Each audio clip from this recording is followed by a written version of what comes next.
Sir మీ అమ్మగారు వచ్చారు. అమ్మా రా అమ్మా రా. ఏమిటమ్మా ఇది? నువ్వింత శ్రమపడి రావాలా? కబురు చేస్తే నేనే వచ్చేవాణిగా. నీకు తీరికెక్కడిది నాయన? నీకు ఎప్పుడూ ఏదో పని ఉంటుంది. నేను బాధ పెట్టడం దేనికని నేనే వచ్చాను రా. రామ్మా రా. కూర్చోమ్మా. రఘు, నీతో 10 నిమిషాలు మాట్లాడాలి. తొందర పని ఏం లేదుగా. చెప్పమ్మా. ఏముందయ్యా, నువ్వు బొత్తిగా ఇంటికి రావడం మానేశావు. ఈ ఆసుపత్రే నీకు ఇల్లు అయిపోయింది. కానీ నాకు బాబు, నాకున్నదల్లా నువ్వు ఒక్కడవి. కనీసం కంటికి కూడా కనపడకుండా కరువు అయిపోతే నేను ఎంత బాధపడుతున్నానో ఆలోచించావా? అమ్మా, ఇంటికి రాకూడదని నాకు పంతం పట్టుదల ఏమీ లేదమ్మా. కాకుంటే 24 గంటలు రోగులతో ఉంది. వాళ్లకు సేవ చేయడమే నా జీవిత పరమార్థం అయిపోయింది. బాబు, నేను ఒక రోగిని, మనోవ్యాధితో బాధపడుతున్న తల్లి. ఇందరికి మందులు ఇస్తున్నా, ఇందరి వ్యాధులు బాధలు తీరుస్తున్నా. నా మనోవ్యాధి పోగొట్టలేవా నాయన? అమ్మా, నీ అభిప్రాయం నాకు అర్థమైందమ్మా. కానీ నీ మనోవ్యాధిని తీర్చే పరిస్థితుల్లో నేను లేనమ్మా. బాబు, నా బాధలు తీర్చిన, నా ఆశలు నెరవేర్చిన నువ్వు. నాకు ఇంకెవరున్నారో ఆలోచించు. నేను మాత్రం ఏం కోరుతున్నాను? ఏ తల్లైనా ఇంతకన్నా ఏం కోరుకుంటుంది? కన్నుల పండుగ నువ్వు ఒక ఇంటి వాడవై కళ్ళకళ్ళాడుతూ పసుపు కుంకుమతో నా ఇంటికి ఒక ఇల్లాలు వచ్చి, ఆ ఇల్లాలి వడిలో పారాడే పసిపాపును చూచి పరవశించి తరించాలని ఎంత తపస్సు చేస్తున్నాను, ఎంత తప్పించిపోతున్నాను. మన్నించమ్మా, మన్నించు. తీర్చలేని కోరిక కోరి నన్ను కృతజ్ఞుని చేయకు. నా హృదయంలోని గాయాన్ని మళ్ళీ కదల్చవద్దు. ఇక నాకు ఈ జీవితంలో పెళ్ళంటూ లేదమ్మా, లేదు. బాబు, నువ్వు ప్రేమించిన అమ్మాయి ఇంకొకరిని పెళ్లి చేసుకుందనేగా ఆ అమ్మాయి కోసం నీ జీవితం ఇలా వల్లకాడు చేసుకుంటావా? నిజంగా అమ్మాయి నిన్ను ప్రేమించుకుంటే ఇలా మోసం చేస్తుంటా? అమ్మా, ఆమె నిన్ను వెరగవు. కనీసం చూడదైనా చూడలేదు. అనురాగానికి కాదు, త్యాగానికి ధర్మానికి ఆమె కీటురాలి. ఆమెను నన్ను విడదీసింది విధి తప్ప ఇంకెవ్వరూ కాదమ్మా, ఎవరూ కాదు. నా గుండెను గుడిగా చేసుకుని ఆ గుడిలో దేవతగా వెలిసిందామె. ఆ చోటు నుంచి ఆమెను కదిలించలేదు, మరెవ్వరికీ చోటు ఇవ్వలేదు. అమ్మా, నన్ను బలవంత పెట్టకుండా. నాకు ఈ జీవితంలో ఎవరూ తోడక్కర్లేదు. నా వృత్తే నా తోడు. ఈ మానవ సేవే నా పరమార్థం. ఇందులో పొందే ఆనందమే నా ఆనందం. అంతేనమ్మా, అంతే. అమ్మా, నన్ను కన్నది నీకోసం కాదమ్మా, దేశం కోసం, ప్రజల కోసం.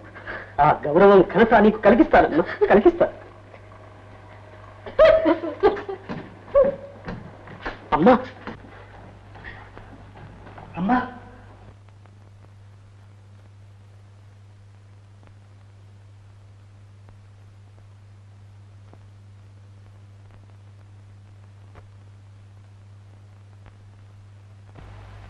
ఆరని నా ఆవేదన ఎవ్వరూ అర్థం చేసుకోలేరు. సార్, మిమ్మల్ని చూడటానికి ఎవరు వచ్చారు? రమ్మని.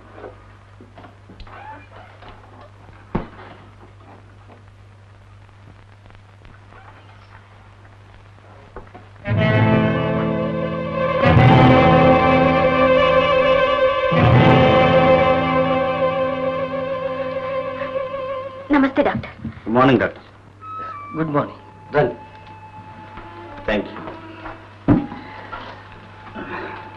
నా పేరు రాము, ఈమె నా భార్య సీత. ఓ, ఏమిటి సంగతి? ఏం లేదు డాక్టర్, ఎక్స్రే పరీక్ష చేసి డాక్టర్లందరూ నాకు క్యాన్సర్ వ్యాధి ఉందని అభిప్రాయపడ్డారు. క్యాన్సర్ చికిత్సలో మీరు చాలా గట్టివారని చెప్పారు. ఆ నమ్మకంతోనే మీ దగ్గరకు వచ్చాం.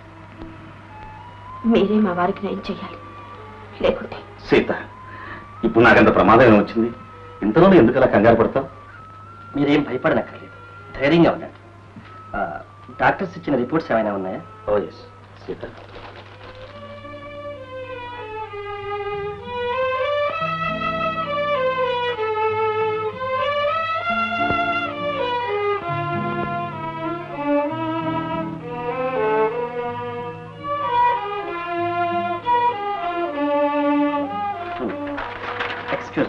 ఇప్పుడే వస్తాను. ఇప్పుడే వస్తాను.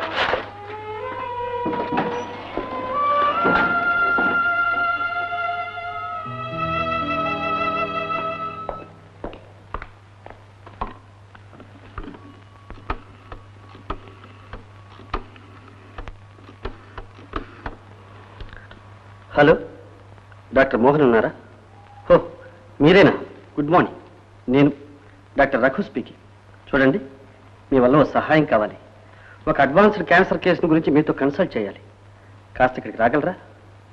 Thank you very much.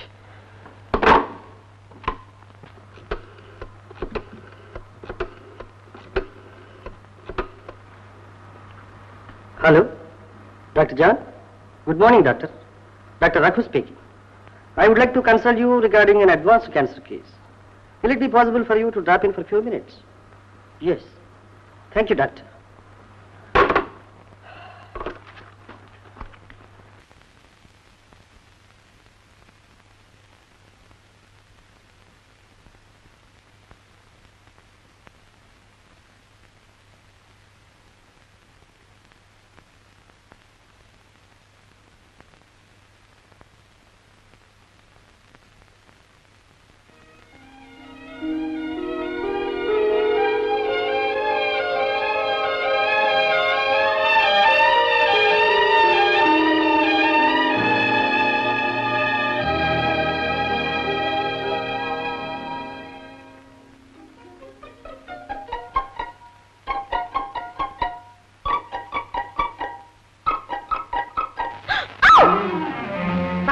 ఏమిటండి ఇది? వదలండి. చేపట్టి విడవడం పురుష లక్షణం కాదు. అందుకే త్యాగరాజు అన్నాడు, పట్టి విడువరాదు అని. తెలుసా? అంటే అన్నాడు కానీ నేను ఎంత భయపడిపోయాను తెలుసా? ఆ భయం ఎంత అందంగా ఉందో అద్దం ఉండి ఒకసారి చూస్తే నీకే తెలుస్తుంది. మెరుపుల్లా మెరిసే నీ కళ్ళు, చేపల్లా త్రుళ్ళిపడి ఆ కనుపాపలు, రెపరెపలాడే రెప్పలు. ఇవన్నీ ఇప్పుడు మీరు చూసే చెప్తున్నారా? ముందు చూపు నాకు ఎక్కువని నీకు తెలుసుగా. పండి.